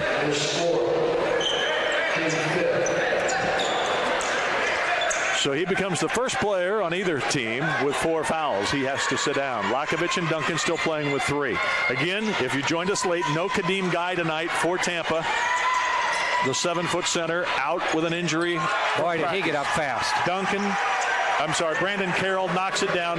47% from beyond the arc, the best on this team. And boy, he's really looked good the last couple he's shot. And that was his first one. Well, he's hit a couple now from deep. Look up the wrong guy. Okay. No good. Lakovic dives on the floor, gets it. And what do we got? A held ball, I think. And if so, it's going to be Moccasins basketball. Tampa was trying to call a timeout, didn't get it in time. So Mocs will have a chance to make it a two-possession game for the first time tonight, at least in their favor. Yes. They led by 3 at 3-0. They lead by 3 right now. Tampa shot almost 60% from the floor in the first half. Almost all of it from the inside. 26 of their 51 points came from in the paint. Second chance points, Tampa had 6 and held Florida Southern to only 2. Hansen, defended by Bacon, kicks to D'Amberville. Inside it goes to Roush. Good defense by Lakovic that time. Whistle and a foul as Bacon went for the steal, tried to knock it away. He fouled him. It's only the team's 6th, so there's still no free throws on a 1-and-1. Next foul, though, the Moccasins will go to the stripe for a 1-and-1. The 6th highest scoring team in Division II basketball out here tonight. Well, you know, there's 2 or 3 from this conference who are in that category. Brett Hansen is really tough with that jumper in the lane. He has such great control of his body and the shot. It's just pure as can be. Biggest lead for the Moccasins. Diaz for 3, and he hit it. He knocks down another one. Diaz has hit a couple now. 3 of them, as a matter of fact. And a foul on Lakovic. That's his 4th. Oh, they're saying it's on Diaz, I guess. Not Lakovic.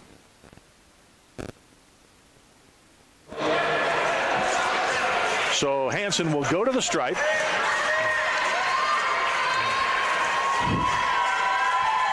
Hansen's first free throw is good, or the free throw is good. Quietly or not, but he's surpassed his average. Yeah, he's up to 23 now. 24, actually, after the made free throw. 5-point lead. There again, one of those walking catches. I think Lakovic traveled, but there's no whistle. Yep.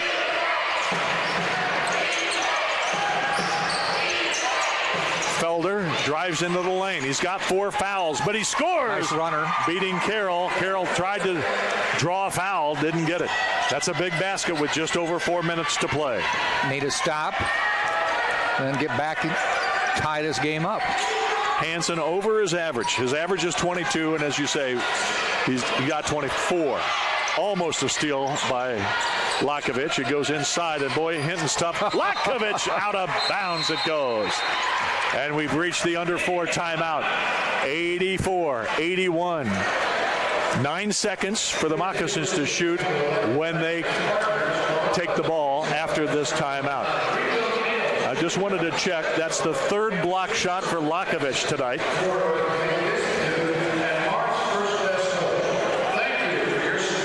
Lakovic has set a new career high with that block shot. Really? He had 2 block shots 8 times in his first season in Tampa. Tonight, he just picked up his 3rd block shot. Lakovic trying to do it all tonight. Lakovic with 10 points, 10 and 11 rebounds, 3 blocked shots, a couple of assists as well. Felder, 8 points, 9 rebounds, 5 assists. Lakovic and Felder each have a steal. So does Duncan and Bacon. Duncan with 21 points, 6 rebounds, 3 assists. Bacon with 27 points, 7 rebounds, 5 assists, but 5 turnovers for Pat Bacon. That's the part that he's not going to like all that much.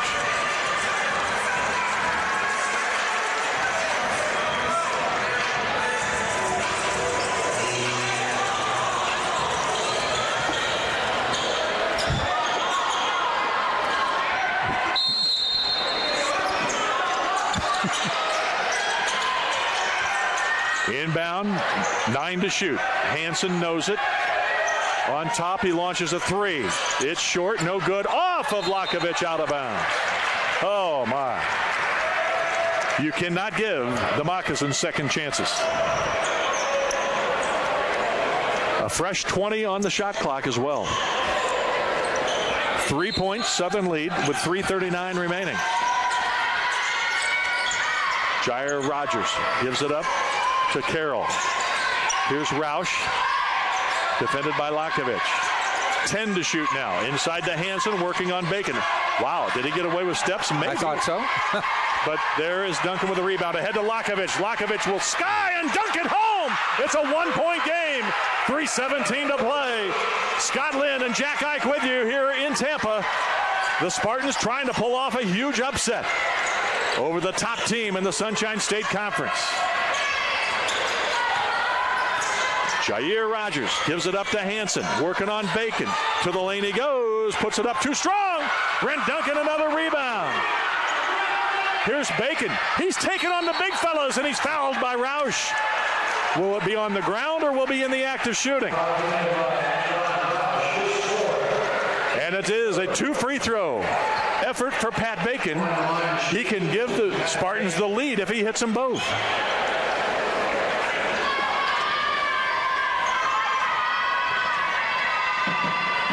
First free throw, short. I think Bacon might just be a little tired. Gassed, yeah. He is a little gassed. These two teams each have one game remaining on Saturday. Bacon missed them both. The top free throw shooter on the team at 85%. Pat Bacon, the senior, on senior night, kicking himself right there. Still a 1-point lead for the Moccasins. Tampa's led most of the night, but lately it's been the Mocs on top. 3-point shot by Roush. Long. Tipped up a couple of times. Carroll's just too tall. So is Hinton. Hinton got it, and he's fouled. Wow. Hinton, first of all, Carroll. Brandon Carroll is 6'7", and he plays above the rim. Yes. Neither time could he corral it, but both times he kept it in play. And then the third time, it was Hinton that came in to get it. And he finally is fouled in the act of shooting.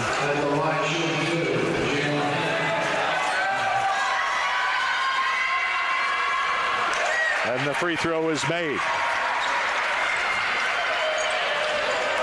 The foul was on Brent Duncan, his fourth.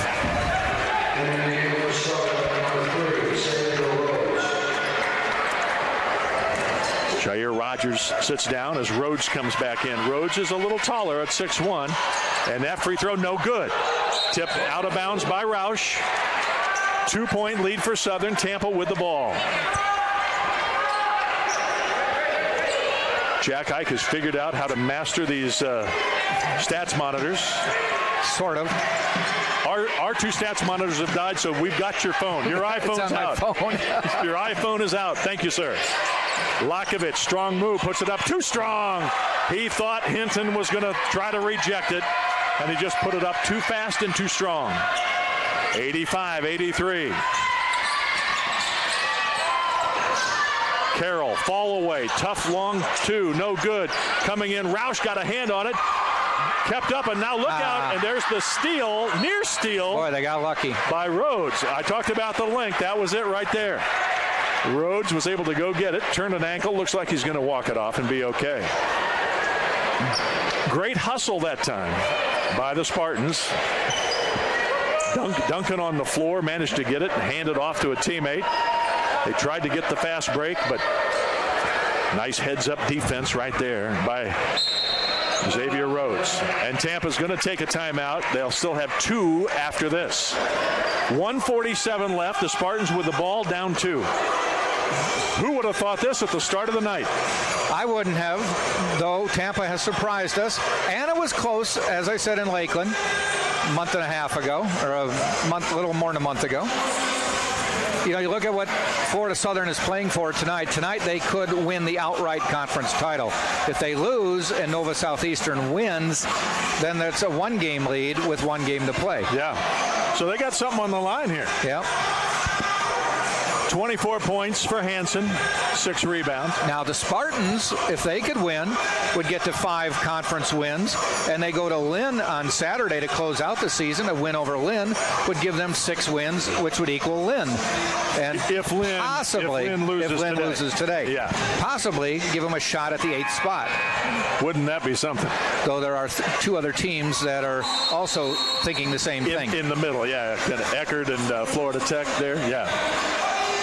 But 20 points for Hinton, 8 rebounds. He's just been terrific. Carroll has been really good. He's only scored 8, but what a presence he's made.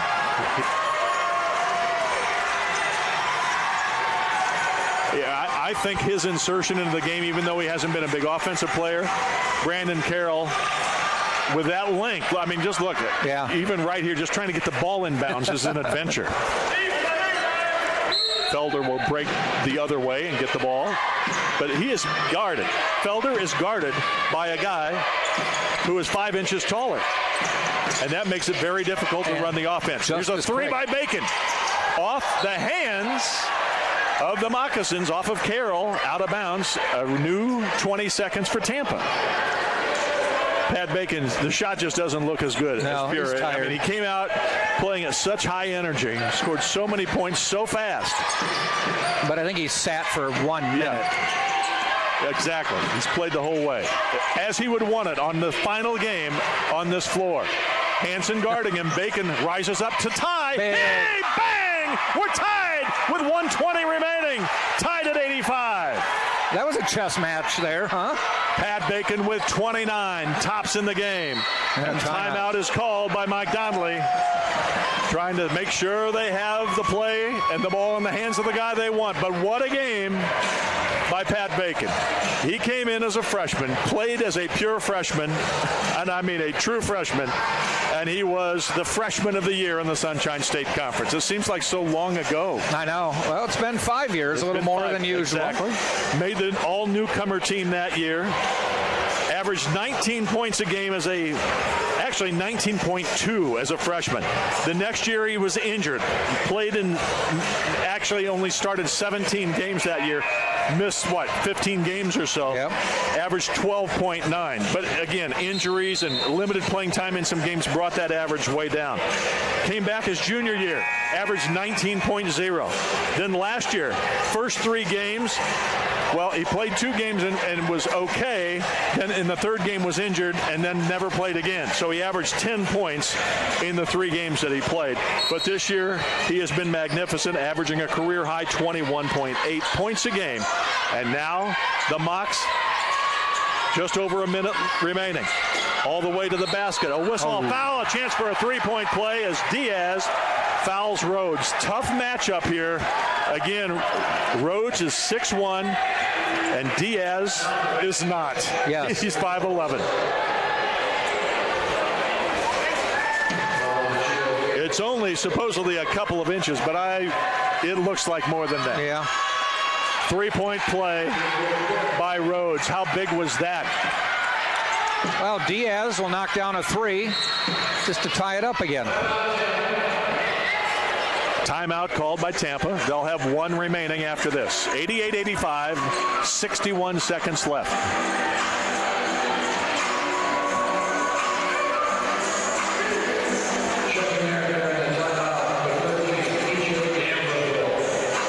Wow, what a game this has been.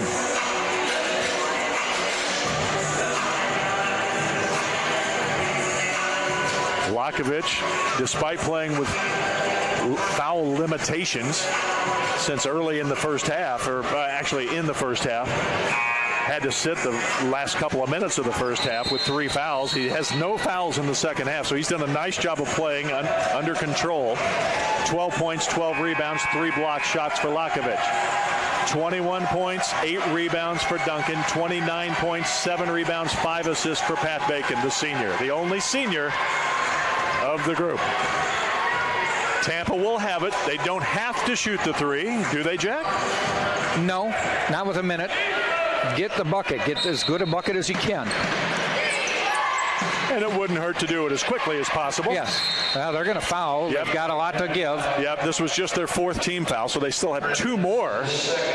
And they fouled so early. And really, you think that was too early, but it was actually probably not a bad foul because Bacon was headed down the lane, potentially going to get a layup. So only 2 seconds clicked off, and they'll probably foul again. Can happen a few more times. There's another one. And again, only 2 seconds off the timer. He had fouls to give. Hansen, just his 2nd foul. He's got his 2 fouls just intentionally here over the last. Didn't he have 4 one seconds. to end the half, though? I thought so. Yeah. Here's Bacon. They're not going to let him shoot a 3. Bacon drives down the lane, puts it up with the left hand and scores. That's 49 all right. That's seconds good. left. And the clock continued to run, and the official wisely saw that. It's about 49.1 seconds, I think. But the clock kept running. It's supposed to stop after the made basket here in the final minute. The official right on the spot. 49.7. So, again, that could be big for Tampa. Yeah. Again, I say kudos to the ref for all the things they have to watch for. And he had the same angle I did, and we saw it together. I was like, hey, the clock's still running, but I didn't say it. All right, game on the line here. So you don't need to foul. Just you want the stop. That's all you can ask for. You do need to crash the boards, though, on the attempt. You cannot let the Mocs get the rebound. They have 10 to shoot. They're going to Rhodes to work on Diaz again. Lost the handle, drives down the lane, puts it up, rejected by Lakovic, out of bounds. Unfortunately, they'll get a 20, I believe, right? No, I don't think so. I think it's just 4 seconds left because it didn't hit rim. Oh, okay. And that's right. It was not an offensive rebound. No. What a block, a 4th block shot by Lakovic.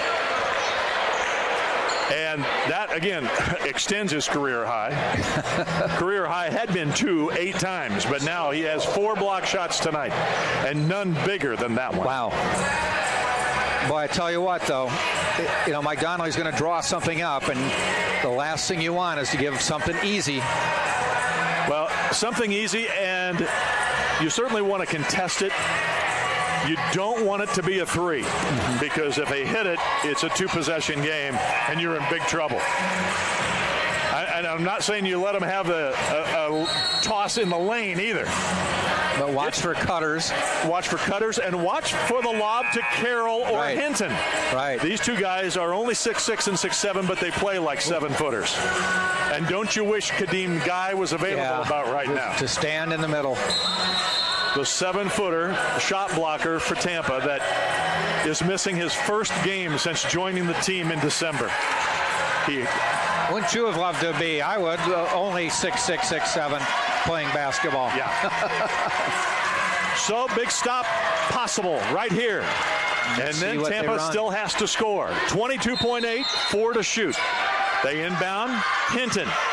2 to shoot. He goes on Lakovic with the left hand. No good. Tipped up once.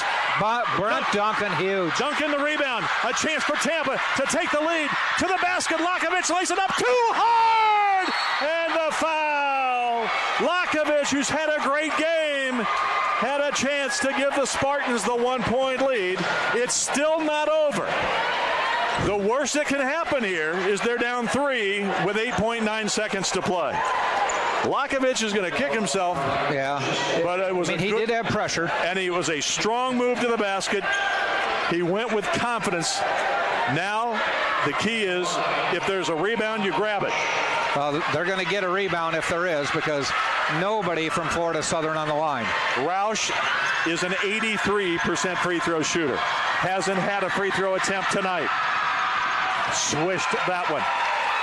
Again, when you are going to be the conference champion, you got to play and make free throws like champions.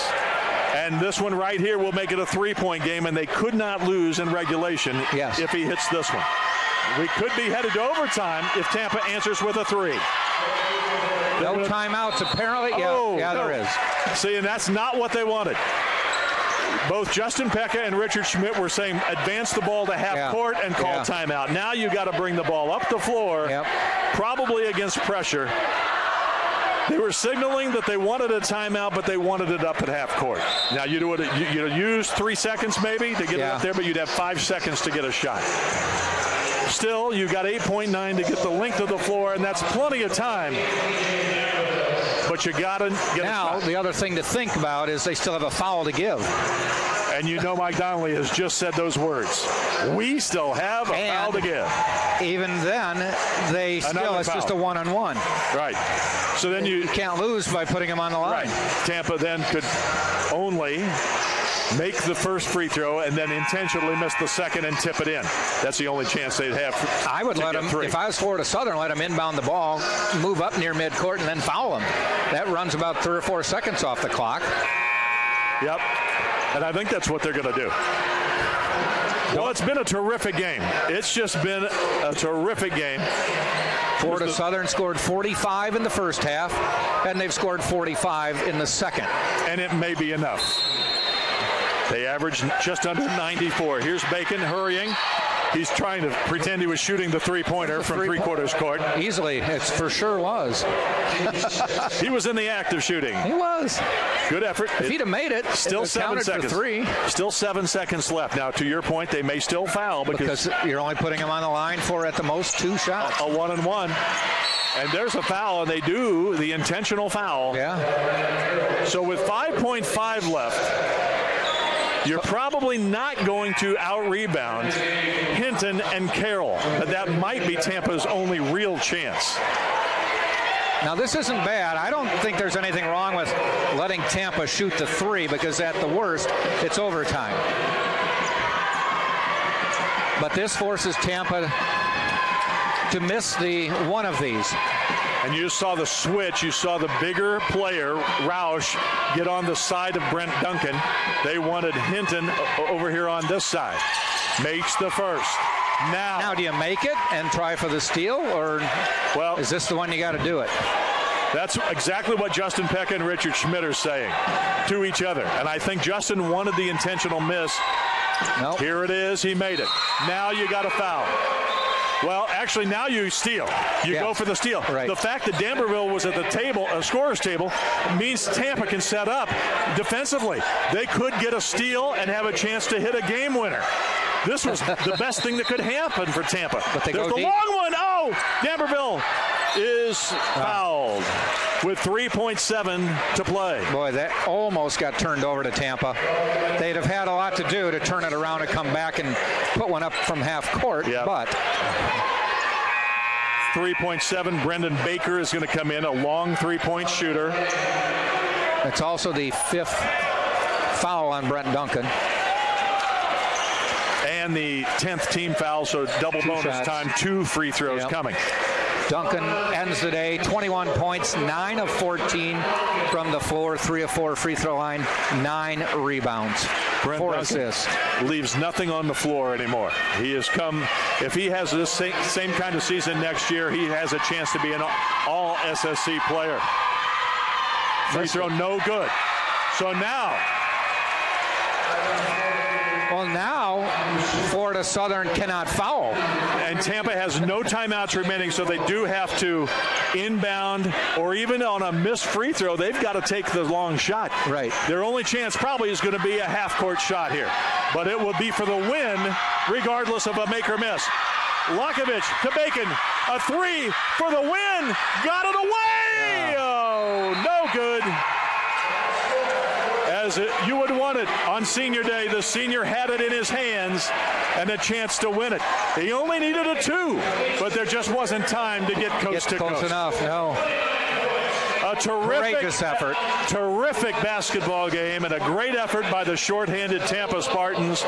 And congratulations to the Florida Southern College Moccasins, who are the Sunshine State Conference regular season champions outright. Yes. They have clinched it. Now 17-2 in the conference, 25-2 overall.